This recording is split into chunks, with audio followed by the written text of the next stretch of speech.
Welcome to Her Path, the podcast for busy women looking for purpose, health, and happiness. We are so excited to kick off this podcast with you. We are 4 life coaches. We are busy career women who have families and busy, thoughtful careers. And each week we will be tackling different topics that are important to women and providing a wide array of perspectives. We will give you advice, we will give you tips, we will share our stories, and we will come at it from all of our different specialties. We know that you're going to find this time thoughtful, insightful, and once you get to know us, very entertaining. So let me introduce you to my wonderful co-hosts. So first up, we have Beth, who is a wellness coach finding freedom through food. Hello, everybody. Good to see you. And we have Gabby, who is a weight loss coach for women. Hi, nice to meet you. I'm looking forward to chatting with you. And Nancy, who's a transformational coach specializing in menopause. Nice to see everyone. And my name is Elise. I am a women's purposeful life coach, as well as a career and executive coach. Thank you for being with us today. Let's get started.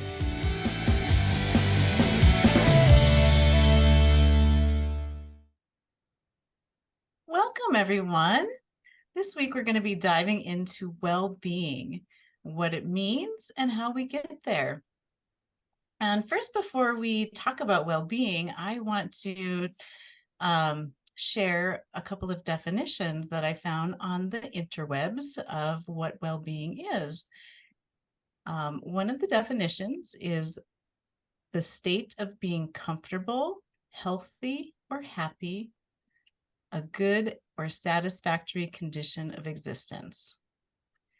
Another definition is it is the combination of feeling good and functioning well, and the experience of positive emotions such as happiness and contentment, as well as the development of one's potential and having some sort of control over one's life, having a sense of purpose, and having experiencing positive relationships. And the reason I bring this up is I wanted to differentiate well-being versus wellness, because there are some very distinct differences between the two. And after talking about what well-being is, many of us, including myself, feel entitled to feeling well all of the time. Like, that didn't really come out great, but I think when we don't feel like things are positive in our life or things are comfortable or satisfactory, we think that something has gone terribly wrong. And now I'd like to explain a little bit what wellness is versus well-being. So I feel like well-being is like the state of feeling content and happy and how your life is going. Whereas wellness is the act of practicing healthy habits on a daily basis to attain better physical and mental health outcomes. So instead of just surviving, you're thriving. And being in a good state of health is an actively pursued goal. According to the National Institutes of Health, wellness is also described as a holistic integration of physical, mental, and spiritual well-being, fueling the body, engaging the mind, and nurturing the spirit. And I just love that definition from the NIH. I think it is just beautiful, wrapped up like a little package. And so again, just to kind of come back a little bit, well-being is like more of our thoughts and our feelings about our life, versus wellness is the actual physical actions that we're taking to create healthy habits. And the reason I make this distinction is because the background, I am a wellness coach, and the reason that is so I'm so passionate about that is my own health had deteriorated, and I was able to come back to a state of wellness. And after learning some of the tools and techniques in life coaching, I have found how to bring well-being into my wellness. And what I'd like to share with you all is our perception of well-being can change in the different seasons of our lives, whether we're feeling happy, satisfied, and content when we're in, let's say, our 20s. Things that we focus on usually are getting the career, going to school, and getting the credentials that we need to get that career going, finding the perfect mate, focusing on our health, maybe our body, getting the car, starting the business. And as things shift and change through different seasons, when our 30s and 40s, 50s, 60s, 70s, 80s, all it shifts what our sense of well-being is. Sometimes we focus more on things external and outside of ourselves. So what I'd like to do is just invite Elise into the conversation, as well as Gabby and Nancy. But Elise, first, if I could hear from you, like, what are your thoughts on the difference between well-being and wellness? Oh, so first of all, I was dying to interrupt you as you were opening up, and I should have, just to say, oh, what perfect timing for this. Everybody's world is so crazy and so much going on that this is so timely. And I am also passionate about well-being, wellness, self-care. I kind of put those all together and smush them up. So I won't be as structured with you as you were with the differences, but I too have had a personal experience where stress and anxiety caused my health to take a back seat, and really I really had to learn the lessons of prioritizing well-being and prioritizing wellness and prioritizing self-care. So for me, well-being is it's about intention. And I loved how the NIH said, I can't remember the words exactly, but your body, your soul, your spirit. I loved the spirit of it. For me, well-being has always been something that recently that I've needed to do with other people. So I don't go it alone. I developed a well-being bingo card for my best friend and I, because we don't get to see each other that much, but we can fill out this bingo card every day and send it back and forth to each other. And it had everything from protecting our peace and what brings our spirit alive, to how are we taking care of our body that helps fuel and helping taking care of our mind. Little things, easy things. I love the holistic approach. I think the holistic approach is so important because you can say, all right, I'm going to work on my mind and that's it. Or I'm going to work on my body and that's it.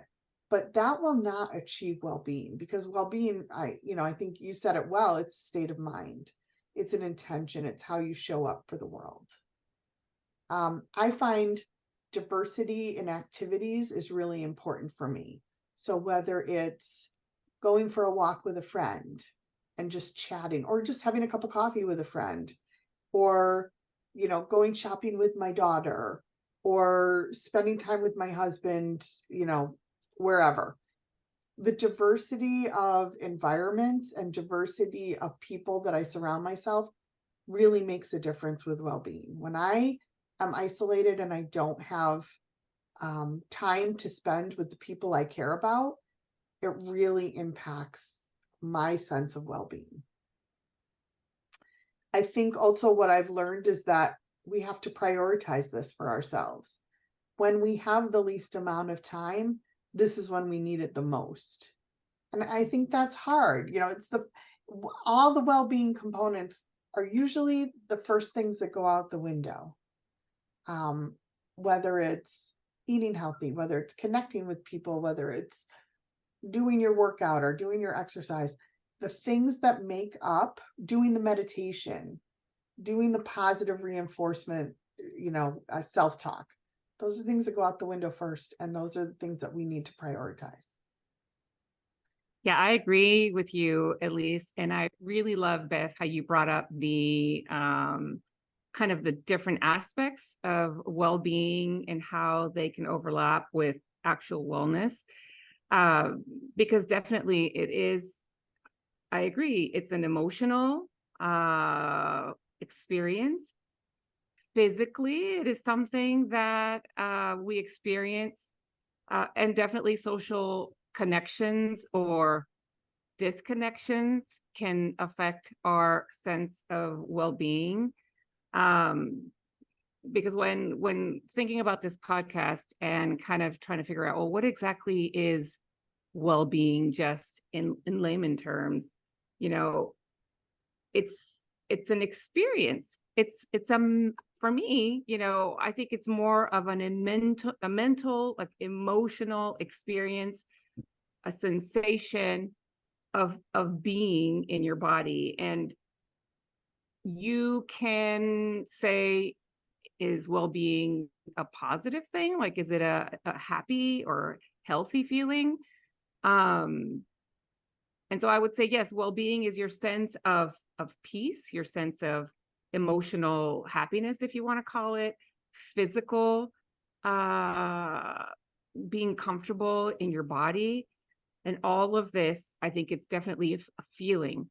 And it can be overwhelming to think like, wow, that's a lot, like well-being. So, you know, I don't really know how I can get that. I think first, if we want to experience well-being, it's important to figure out, well, what does well-being mean to me? And what parts of that are important to me? And how can I improve my sense of well-being? Like, what do I need to do so that I can have more of that peace in my mind, in my body? And this comes with really working on your thoughts and actions and the experiences that you actually have control over. And, you know, we can play like the victim. Well, it's impossible for me because I don't have any money, or my husband's not supportive, or, you know, my kids are a-holes, or my job sucks. But we can actually have well-being despite all of the things and people and situations in our life not being perfect, because they're never going to be perfect. I have yet to meet anyone, and I think they're lying if they do say like, oh, everything's perfect. You know, my job is great. My kids are perfect. My husband is the best. And I don't believe that. You know, I think that well-being is something that you can create for yourself, but you need to be intentional about it. You really need to decide, how can I get this sense of well-being for me? And what can I do for myself to get some of that? Because I think it's possible for us, you know, despite all of the things that are thrown at us in life. Gabby, you gave us the perfect example of being intentional before we started this podcast. So you were late to our time because you couldn't get across town because there was a marathon running. There was literally a physical barrier, yes, you know, for me to get home. And my house is only like a couple of miles away from where I was. And literally every street that I turned on to try to get home, it was literally barricaded. And you know what you said to us though that made me think there's well-being in action is you said you made a conscious choice while you were sitting in your car, not able to move, knowing that we were all waiting for you. And you chose to cheer on all the runners instead of stressing about the fact that you were late to a meeting.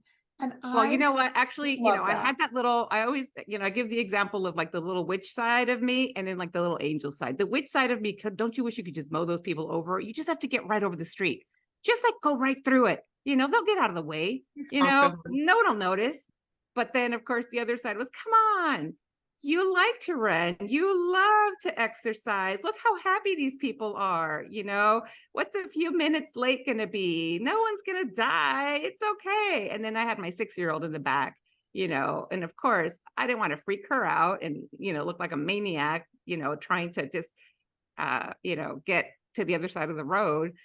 But yeah, no, I was like, okay, we're fine. We're going to get there. We're just going to have to find the right path to take.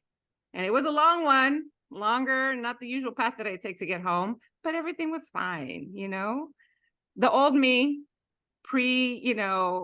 coaching me would have definitely been cussing, stressing out, heart racing, and would have probably been freaking out my 6-year-old in the back of the car. And it doesn't feel good to be that way, and it took a lot of introspective and learning, how to manage my mind to get to that point. But it definitely was an intentional thing because, yeah, all the circumstances are still going to happen that are going to keep you from, getting to your goals or doing what you want. And you just have to figure out how you want to show up when all of that stuff happens, and that all of that contributes to your sense of well-being. Because then when I showed up here to you all, at least I don't think I look like a crazy mad woman who, wanted to already have a mimosa and a cigarette at, 9 a.m. You were calm, cool, and collected for sure. Somewhat.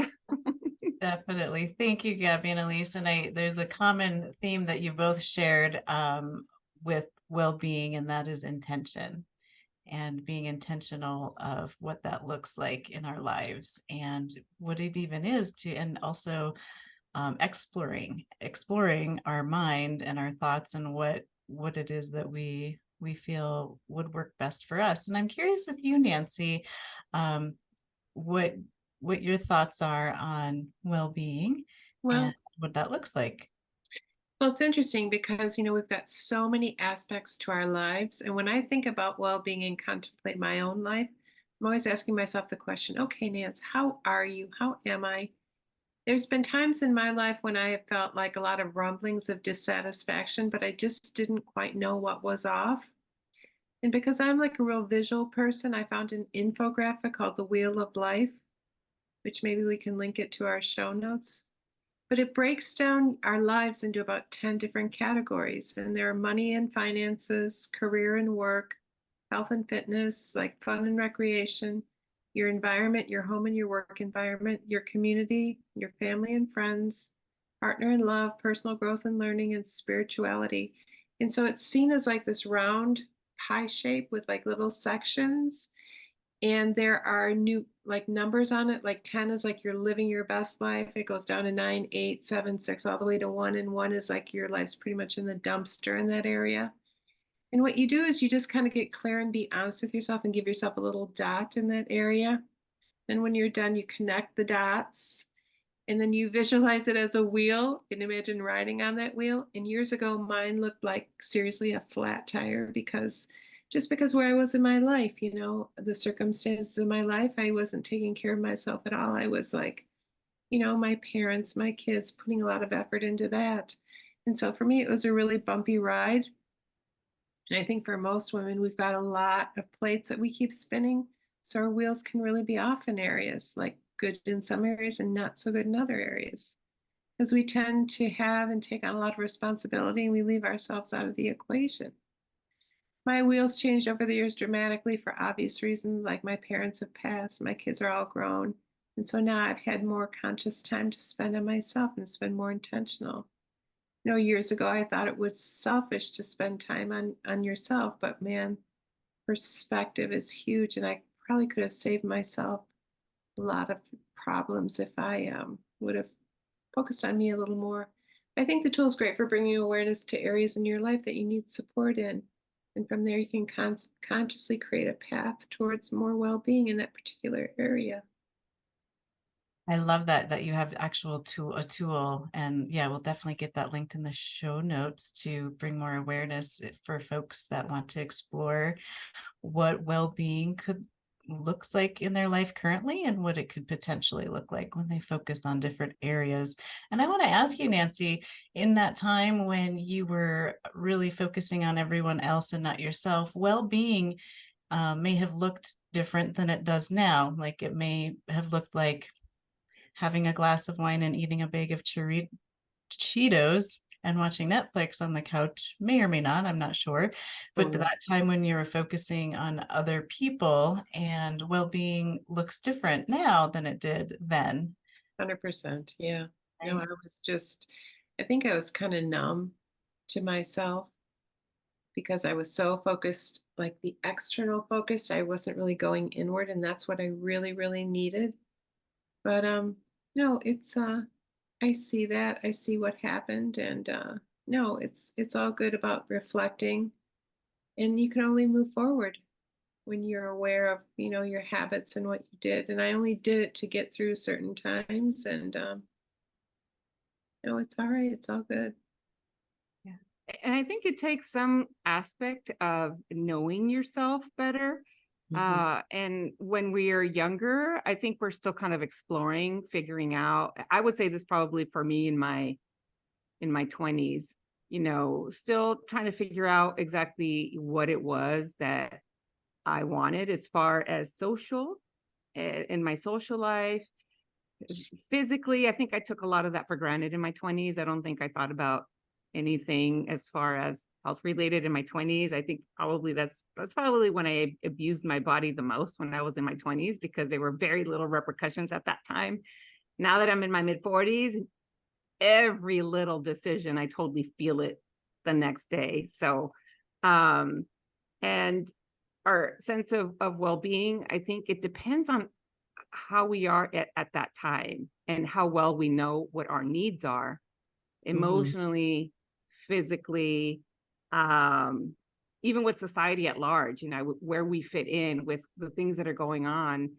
And that can evolve over time, but it takes some effort to really figure out, well, what is it exactly that is important to me for my sense of self or my sense of well-being. And it's okay if that changes over time, because things are fluid. We're fluid. We're not static individuals. We're not set in stone. And I had absolutely never contemplated, like, what do I want, until probably I was in my mid 40s. And I remember someone asked me, well, what do you want in life? And I was like, what? Like, I'd never even contemplated that for a moment, which kind of freaked me out in and of itself. But yeah, I'll tell you this. So I'm a primary care doctor, and there are some days where I have visits, and it happens more with women, where, we're starting our office visit. Maybe they're in there for a checkup or a sick visit. And I'm just like, how are you? And then they pause, and what comes out is tears, straight up tears. I'm like, oh my God, are you okay? It's okay. Here you go. And I, having, a little bit of insight, I bet no one's asked you that in a long ever, or have you even stopped to ask yourself ever, how am I? How are you? And it's amazing how many of us never pause to think, how am I? What's going on with me? Yet we're so concerned with everybody else and everybody else's sense of well-being. I was one of those patients, Gabby. My doctor would ask me and I would be like, oh, how am I? And then the tears would come. So I definitely feel that. But I want to piggyback on Nancy. Just, I'm with you. I didn't even start thinking about what I wanted until I was in my 40s. And, it started out, I love the idea, and I can't remember if it was Gabby or Nancy who said it's an evolution. It starts out, very superficial. All right, when I think about well-being, I'm gonna not drink so much, or I'm gonna cut my cigarettes in half, and it evolves over time into way more than small actions. And those two things are not small actions, but they're one facet, right? It moves from a bubble bath is considered self-care to how do I show up intentionally for myself? It's a whole mind shift, I think.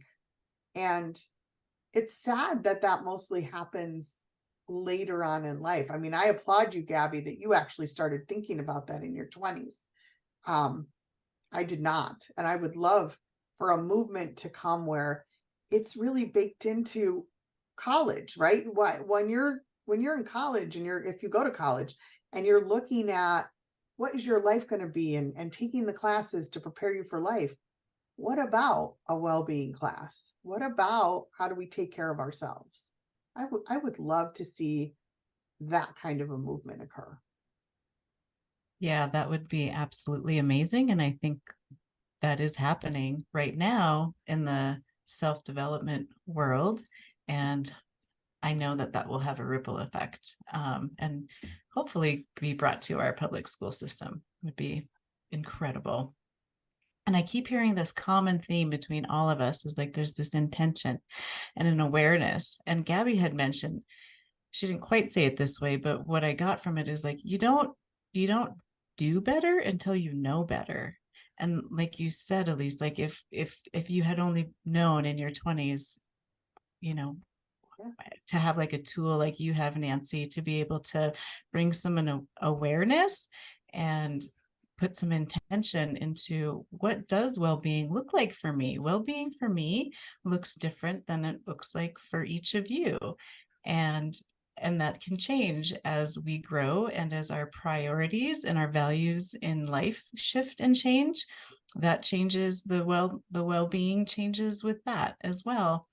And I think having this conversation is a great step in bringing that awareness that it's even possible. I think too, people don't even realize that they are in charge of and can create their own well-being. They think it might be something outside of themselves, like their circumstance, like you were saying, Gabby, of, if my husband's this way and perfect and I have the perfect kids or the house or whatever it is, then that's considered well-being for them. But it really is that internal state of well-being, internal state of being and how you are and how you interact with the world, and being able to take a situation that may be less than ideal, such as getting stuck in traffic in a marathon trying to get to a meeting, and being able to tap into that inner strength and that inner source of well-being, and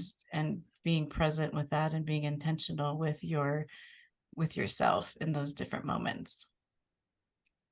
So that being said, I'd like to wrap up this session unless there's anything else either any of you would like to add to our topic on well-being today. The only thing I'll add is that in addition to the wheel that Nancy's going to provide, I will also provide the well-being bingo. It's on my website, but I'll put it in the link with the circle because Nancy's circle is so helpful. And then the well-being bingo is just something fun you can do with a friend or a colleague or a family member. Thank you, Elise. I would like to. Oh, I'm sorry. I wanted to ask you what if you could explain that to our listeners what the bingo game is. Yeah. So it is literally a bingo card, and it has all different things in it. And you have an intention to check off as many as you can. So it's everything from checking in with yourself, giving yourself some self-love, protecting your peace. There's pieces in there about doing something for yourself, like reading or listening to a podcast. There's time in nature. There's eating healthy foods as a way to fuel your body and your mind. Talking with a friend. There's all sorts of different things. So the goal is to just to take on as many of those as you can in each day. And it will be different based on what your capacity is each day. But you share it at the end of the day. You just check it off and you share it electronically with whoever. And it's kind of an accountability, and it's also kind of a fun thing. That's great. We'll look for that in the show notes. And Gabby, what were you going to share? No, I love that. And I think, those tools, the Wheel of Life and the bingo card, I think those are wonderful tools that maybe our listeners can use to ask themselves, where do I get my sense of well-being from? And whether it's the emotional, the physical, the societal, the interpersonal, and what do I want for myself to really improve my sense of well-being? And if you haven't asked yourself or you haven't checked in with yourself in a while, I think this is a wonderful opportunity to start to do that and check and make a plan to check in with yourself periodically, whether it's daily, weekly, monthly. I think it's important for all of us to really intentionally work on that sense of well-being, that experience that we're having with ourselves on the regular, because it definitely will help our quality of life. Yeah, Yeah, quality of your life, and speaking, especially during this time of year, as we are right in the middle of the holidays, almost smack dab in the middle of December as we are recording this podcast, to be able to really evaluate what is important to you, what well-being means to you, and to have some intention going into 2024 on what you would like to work on and what that looks like in your life. And for any of you listeners interested in working with us, you can find out our contact information in the show notes. And I invite you to also check out the Life Wheel from Nancy to explore more of what well-being could look like in your life, and also the bingo card to have some fun with this and bring some more intention into your 2024. And until next week, have a wonderful day.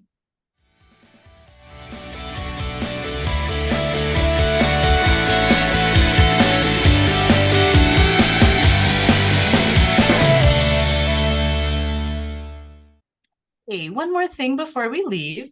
This podcast is for informational and entertainment purposes only.